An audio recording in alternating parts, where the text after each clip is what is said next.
meditar na palavra, para que possamos orar novamente, eu quero que você abra comigo a sua Bíblia em Marcos capítulo 3. Vamos nos colocar de pé? Em Marcos capítulo 3. O bom judeu, ele era um frequentador da sinagoga, porque era ali que eles ouviam os mandamentos, os escribas e os sacerdotes, era ali que eles cultuavam a Deus e tinham o seu culto religioso. Assim como você e eu, nós nos achegamos ao culto. E muitos deles, eles tinham problemas espirituais, emocionais e físicos. Marcos capítulo 3 diz assim: e outra vez entrou na sinagoga, que bom que Jesus entra na igreja, né? Estava ali um homem que tinha uma das mãos mirrada. E estavam observando se curaria no sábado para o acusarem. E disse ao homem que tinha a mão mirrada: levanta-te e vem para o meio. E perguntou-lhes: é lícito no sábado fazer bem ou fazer mal? Salvar a vida ou matar? E eles calaram-se. E olhando para eles em redor, com indignação, condoendo-se da dureza do seu coração, disse ao homem: estende a tua mão. E ele a estendeu, e foi-lhe restituída a sua mão, sã como a outra. Podem se assentar.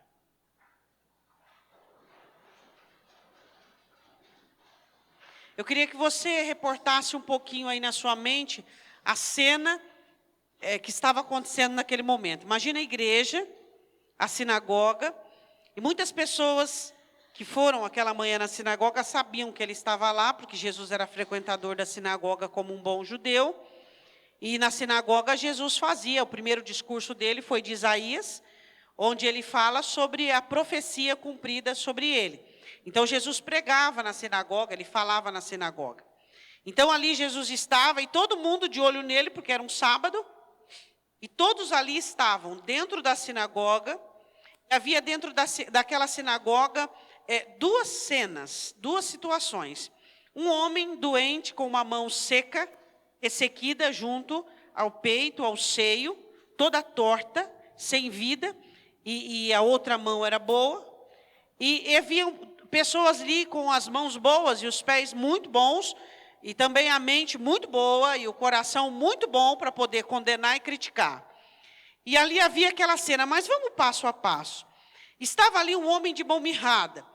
E ali todo mundo sabia daquele homem. E sabia o que é que ia acontecer. Sabia que aquele homem, naquele dia, ia sair dali curado. Eles sabiam, e eles ficaram de olho em Jesus. Dizendo, ele vai vir esse homem com a mão doente, ele vai querer curar no sábado. O que acontece com muitas pessoas dentro da igreja? Elas começam a se ater a tanto as regras, elas começam a se tornar pessoas religiosas. E as regras começam a crescer dentro delas de tal maneira que elas começam a se tornar até desumanas. Se você e eu estivéssemos ali, será que nós seríamos intercessores a Jesus, dizendo, Senhor, olha, tem um homem aqui, ele não chegou ainda, mas ele vai chegar, e a mão dele é mirrada. E a gente fica com muito dó dele, porque a mão dele é ressequida, e se o Senhor pudesse, eu sei que hoje é sábado, mas a gente sabe também que o Senhor não se atém a esse tipo de regra, e se o Senhor pudesse curar, não. Eles estavam ali observando, chegou Jesus, chegou o homem, e começaram a analisar, e observar, vamos ver se ele vai curar este homem, vamos ver se ele vai burlar a lei, se ele vai transgredir a regra. Eu quero começar a falar sobre isso. Eu quero falar sobre regras. Todos nós fazemos isso, não adianta você querer se isentar disso, mas você começa a fazer regras na sua vida, regras que te desculpam e te justificam. O que são regras que te justificam? Todos nós temos essa dinâmica. Então nós temos regras que nos justificam. Do que é formada essa regra? Da nossa autopreservação, onde queremos nos preservar, onde não queremos ficar expostos. Então você cria regras que excusam você, que desculpam você. Não, mas eu preciso fazer isso, olha isso que está acontecendo. Então você cria regras. E aí essas regras, elas começam a ser tão supostamente benéficas para você, que você começa a ignorar o mandamento, preterir o mandamento e preferir suas regras. Todos nós criamos regras particulares. Todos nós. Você pode criar regras que te desculpam. Você cria regra de determinação. Isso aqui não vale muito o meu investimento. Isso aqui vale meu investimento. Você cria regra de valorização. Está entendendo o que eu estou falando? Quem está entendendo? Quem não está entendendo, levanta a mão. Não vou levantar, pastor, eu não estou entendendo nada, mas não vou levantar. Eu estou dizendo sobre pessoas frequentadoras da igreja, nós, eu e você, que criamos regras particulares para vivermos a nossa vida de uma maneira confortável e assertiva. Então, criamos regras para nos desculparmos. Tá? Nos excusar de erros e de falhas, segundo as nossas regras. Criamos regras para tudo, criamos regras para determinação, criamos regras de valor, isso tem valor, isso não tem valor. Criamos inúmeras regras. E esses judeus, eles eram aprisionados a regras, por isso que eles não conseguiam identificar Jesus como Salvador. Por que muitas pessoas, elas vêm para a igreja, mas elas não conseguem ter uma vida em comum com Jesus? Porque elas priorizam tanto a regra delas, que as ordenanças de Jesus e os ensinamentos de Jesus ficam meio contraditórios, não combinam muito as regras particulares. E aí que a Escritura diz, morra para ti mesmo. Você tem que matar suas regras para que você possa ter um relacionamento particular com Jesus Cristo. Vamos falar de pessoas boas e que tinham grande facilidade em ter fé. Eu falo de Abraão, que tinha uma regra de autopreservação. Ele mentiu para Faraó que a mulher dele disse que era meia irmã, mas não era esposa também. Ele mentiu porque ele estava com medo. E mentiu uma e mentiu duas. Por quê? Porque a regra de autopreservação era maior do que a questão de dependência e arriscar. Pessoas boas, muito melhores, que nós não chegamos nem no chinelo. Você precisa cuidar, porque você pode trazer as suas regras para o culto e voltar sem Jesus com as suas regras mais fundamentadas ainda. É interessante você entender que quando você vem para o Evangelho, é para você ser desinformado, é para você ser desintegrado, é para você morrer, porque senão você vai continuar com as suas regras sem Jesus Cristo. O que nós precisamos entender é a proposta do Evangelho. O Evangelho propõe o quê? Nos desintegrar. A religião não. A religião é apenas um adendo para você. Ela só vai acrescentar algumas prioridades humanas. O Evangelho não. O Evangelho quer fragmentar, destruir você. Essa é a palavra certa. Assustador. O Evangelho quer me destruir, pastor. Ele quer te destruir. Por quê? Porque tudo que você constrói é sobre regras particulares e essas regras nada tem a ver com a Escritura. Entende? Então, nós queremos chegar no Evangelho, manter regras que muitas vezes nasceram lá fora com uma dinâmica humana. Quando nós não conhecíamos Jesus como regra de determinação, de valorização, protetiva, como regra de condução, todo tipo de regra humana, e queremos manter essas regras e alinhar ao Evangelho. Jesus diz, ninguém pode servir a dois senhores. Pastora, a senhora está muito profunda. Eu não estou profunda. Eu só estou explicando para você que esses judeus estavam na sinagoga com o Rei dos Reis, Senhor dos Senhores, e estavam preocupados com regras. E estavam olhando para Jesus, julgando Jesus e esperando uma falha.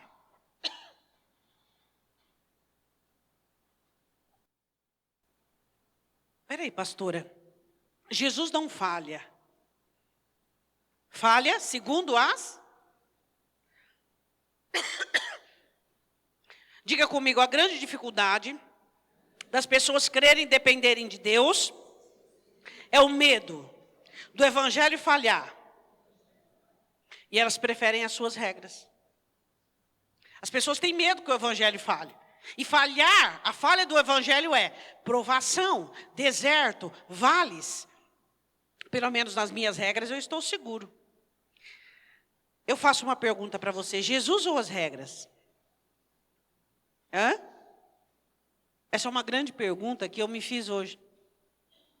Será que a sua vida com Deus se tornou em regras? Você obedece regras, obedece regras, obedece regras. Aí não existe a ação do Espírito, aí não existe vigor, não existe ânimo, não existe vivacidade. Você olha para o crente, ele está um morto-vivo. Não tem alegria, não tem beleza, não tem ânimo, não tem fé, não tem esperança, não tem determinação. Ele está cansado, está esgotado. Ele não consegue fazer com que uma noite o descanse. Ele levanta cansado. Por quê? Porque regra cansa. O Senhor diz em Isaías: o meu povo se tornou regra sobre regra sobre regra, mandamento sobre mandamento. Não tem vida, não tem vigor, não tem vivacidade. Espera aí um pouquinho. Quando Jesus encontrou você, você era uma pessoa morta em si mesma. Você era uma pessoa que a sua vida era entediante e chata. E você encontrou Jesus e no começo foi até bom, mas agora voltou a ser entediante e chata. São as regras.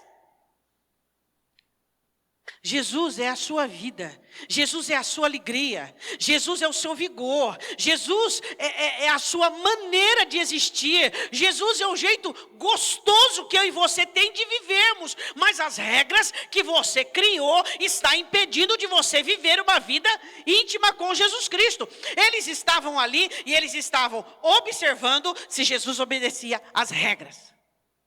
Você acha que Jesus tem que obedecer a sua regra?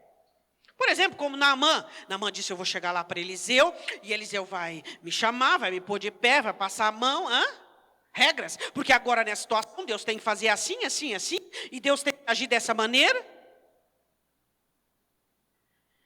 Bom, o homem tinha uma mão mirrada, ele não podia trabalhar com aquela mão, ele não podia pegar, não podia agarrar, não podia doar, não podia fazer.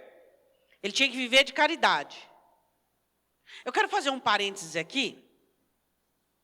Diga assim: crentes de mão mirrada vivem de caridade. Não de cesta básica, arroz e feijão, não. Você tem que me entender agora, é a sua vez. Você tem que me suportar. Você tem que me perdoar. Você tem que me ajudar. Ele vive de caridade. Mão mirrada é crente que vive de caridade. Uma hora ou outra ele sempre está precisando que alguém tenha que suportar, tenha que ajudar, tenha que socorrer, tenha que trazer luz para ele. A questão é, quando falamos em mão, falamos em veículo de condução, extensão de nós para o lado de fora. É uma extensão sua para o lado de fora. Eu quero falar de 3 tipos de extensão sua, de dentro para o lado de fora, mirrada. Primeiro eu quero falar sobre a autoconfrontação. Você é uma pessoa que se autoconfronta? Ou não? Tudo em você é certo e perfeito. Será que eu e você temos a mão da autoconfrontação mirrada? Onde nós não conseguimos olhar para nós mesmos, à luz do Evangelho, e dizer: isso aqui, isso aqui, isso aqui, isso aqui, é a vez disso aqui, isso aqui está errado, isso aqui não pode continuar, dessa maneira não está. A autoconfrontação é aquilo que Paulo fazia. Ele fazia de uma maneira tão perfeita que ele escreve Romanos 7. Ele diz até que eu queria fazer o bem, mas o mal está comigo. Será que nós somos mirrados na autoconfrontação? Outra extensão de nós mesmos, a autoajuda. Se existe uma pessoa que tem que ajudar você, é você mesmo. Você pode dizer amém? Então para de ser um sanguessuga e achar que as outras pessoas têm que fazer alguma coisa por você. O reino de Deus está enfadado de sanguessugas. Enfadado. O reino de Deus não suporta mais sanguessugas. Se tem uma pessoa na face dessa terra que tem que fazer por você, é você mesmo. Então você não tem mão de autoajuda. Você não se disciplina, você não se educa, você não se redireciona. Você sempre precisa de um anjo para te redirecionar. Você sempre precisa de um conselho para te mostrar a direção certa. Espera aí. Você precisa ser a sua ajuda. A mão da autoajuda é alheia? Não, já digo autoajuda, é a sua. A mão da autoconfrontação é alheio? Não, você vai confrontar com a vida. A vida não te cria impossibilidades, ela só mostra a sua interior. A vida não te coloca barreiras, ela só te mostra quais são existentes. E nós não conseguimos entender isso. Nós achamos que é a vida, que é o diabo, que tudo. Claro que eles pegam carona em todas as situações. Mas a vida não cria você dificuldades intransponíveis. Elas só mostram as dificuldades existentes. Agora, havia 2 cenários. Um homem com uma mão mirrada, que vivia de caridade, vivia de favores, igual muitos crentes dentro da igreja. A extensão deles para o lado de fora, eles não conseguem relacionar-se bem, eles não conseguem perdoar, eles não conseguem amar e ser amados, eles não conseguem, eles são crentes mirrados. Em contrapartida, existem outros que que igreja ruim essa. Em contrapartida, existem outros que são apegados às regras. Então temos uma igreja aqui, uma igreja parte mirrada, parte condutora de regras. E cadê Jesus dentro dessa igreja? E onde é que está Jesus? Que faz com que a extensão que saia dentro de nós seja uma extensão favorável e produtiva. Será que você consegue olhar para você e dizer: Deus, o que em mim está mirrado? O que está mirrado em você? Ou será que você não tem nada mirrado em você? Não tem nada que já deveria estar do tamanho certo, que já deveria estar do jeito certo, que já deveria estar da altura certa, e está mirrada por falta de fluir, de fluxo, de saúde. É fácil você olhar para você e responder: não tem nada mirrado em mim. É só você olhar para a sua vida, as áreas da sua vida que não estão em conformidade com aquilo que você sabe, é porque existem coisas mirradas em você. Eu quero dizer uma coisa para você: as áreas da sua vida que estão aquém do que aquilo que você sabe, é porque existe mirradez aí. Diga: as áreas da minha vida que não estão em conformidade com aquilo que eu sei, é porque eu estou mirrado. Entende? Porque as áreas da nossa vida merecem a aplicação do que sabemos, o esforço do que temos e o poder do Espírito Santo. Se não estamos conseguindo fazer esse fluir, essa transição daquilo que sabemos, daquilo que temos da parte de Deus e fluir nessa área, então está mirrado, não está passando fluxo, está murcho, está mirrado. E eles estavam observando Jesus, os observadores do reino, se ele curaria no sábado. E Jesus, no versículo 3, diz assim para o moço: vem para o meio. Vem para o meio. Diga: para minha mirradez ser curada, eu tenho que vir para o meio. Diga isso que significa para o seu irmão. Aquele homem provavelmente, usava alguma capa e sempre se escondendo, e sempre com vergonha, porque nós, seres humanos, nos preocupamos muito com a aparência, nos preocupamos muito com o que o outro pensa. Então, aquilo que é bonito a gente expõe, aquilo que é feio a gente esconde. Provavelmente ele sempre estava se escondendo atrás de uma capa, e Jesus diz assim: vem para o meio.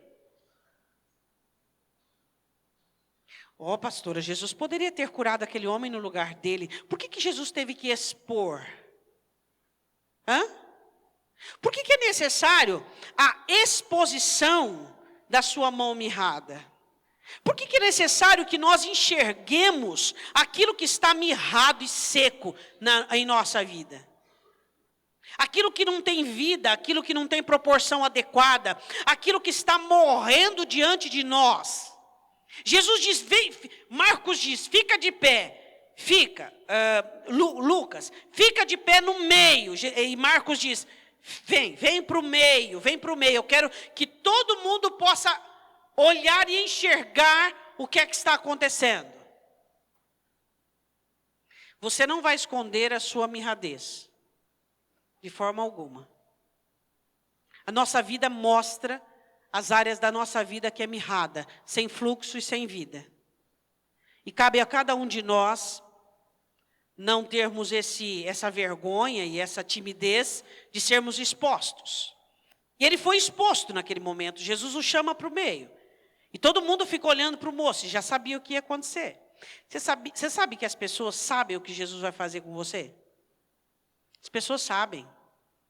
Elas sabem que Jesus te ama e que Ele vai fazer o melhor por você. Mas a questão é você confiar nisso. A questão é você acreditar nisso. Você acreditar na cura do Senhor Jesus na sua vida. É você entender isso. Ele poderia ter dito, não me exponha, eu não quero. Esses homens estou no meio de uma cova de leões. Ele foi para o meio, com a mão mirrada dele. E Jesus diz uma coisa para ele. O que é que Jesus diz para ele? Leia o texto. Estende a sua mão.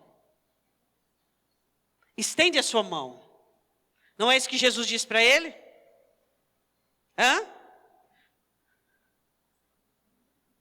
Versículo de número 5.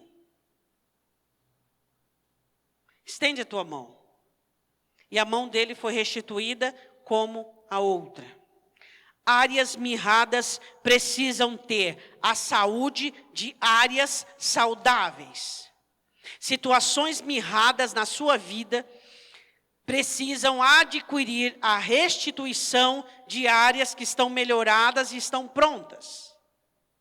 Eu não estou pronta completamente, nem você. Existem áreas mirradas na nossa vida. Não passa fluxo. Todos nós sabemos quais áreas não somos bons. Relacionamentos que não somos bons. Situações que não conseguimos tirar nota 10. Todos nós. Agora a questão é, será que nós temos deixado nos impedir pela regra? Ou será que nós temos que crer? Ou será que nós temos crido em Jesus Cristo, que Ele é poderoso para nos chamar para o meio, para a exposição, onde tudo fica nítido e claro diante dos nossos olhos. E aí nós recebemos a ordem, estende a tua mão, e do peito, aquela mão engruvinhada, ressequida, a distância, esse ato, esse feito, essa obediência foi a cura daquele homem. Ele estendeu a mão. Você tem estendido a mão, você tem tirado a mão do seio, a mão do peito, para poder estender e obedecer ao Senhor Jesus? Essa é a pergunta que não quer calar. Agora, para nós orarmos, Jesus olha e diz assim, pode-se fazer bem ou mal no sábado? O que vocês acham que eu devo fazer? Jesus olha para a dureza do coração daquele povo. E Jesus fica indignado com a dureza do coração. Existem coisas que Deus não gosta. Existem coisas que Deus abomina. Existem coisas que Deus odeia. O que você acha que Deus... O que Deus vê e tem a respeito da dureza do coração? Quando você opta por regras e não por Jesus Cristo. Interessante nós adquirirmos um quebrantamento à altura, de chegarmos todos os dias diante de Deus e entendermos que nós não somos nada. Se você se robustece ou se equivoca, achando que você é uma pessoa abençoada, porque você tem uma boa família, e você tem uma boa vida financeira, uma boa saúde, uma boa estrutura, e você acha que isso pode modificar ou tirar de você a interpretação correta do quanto você depende de Deus. Nós somos dependentes de Deus. Por que transformamos bem-estar em idolatria? Por que transformamos conforto em frieza espiritual? Não sei. Isso é desde o começo. Quem sabe um dia vamos perguntar um pouco disso para Davi, vamos perguntar um pouco disso Mas eu acho que na eternidade não será muito interessante. Interessante nós sabermos hoje. O porquê que nos tornamos aquilo que possuímos. E achamos que as regras são mais importantes que o Evangelho. Quem sabe você diz, as regras é o meu pastor e nada me faltará. Suas regras, criadas por você, alimentadas por você, para se autoproteger, se autopromover, para se autodefender, para se auto. Mas as regras não te autoconfrontam, as regras não te autoajudam. Regras. Esse eu não vou perdoar por causa disso, esse eu não vou amar por causa daquilo. Essa situação não vou me dedicar muito porque isso é porque. As regras levam ao inferno, só Jesus leva ao céu. Você pode dizer amém? Deixa eu te fazer uma pergunta. Quando você dobra o joelho para orar diante do Senhor, o que limita o quebrantamento do seu coração? Regras. As regras engessam você por dentro de tal maneira que elas tiram o seu quebrantamento. Elas anulam a concepção exata da sua dependência. Regras para tudo. Até mesmo para não orar adequadamente. Agora, eu não vou me quebrantar porque não estou afim. Regras. Eu não vou entender porque não estou afim. Regras.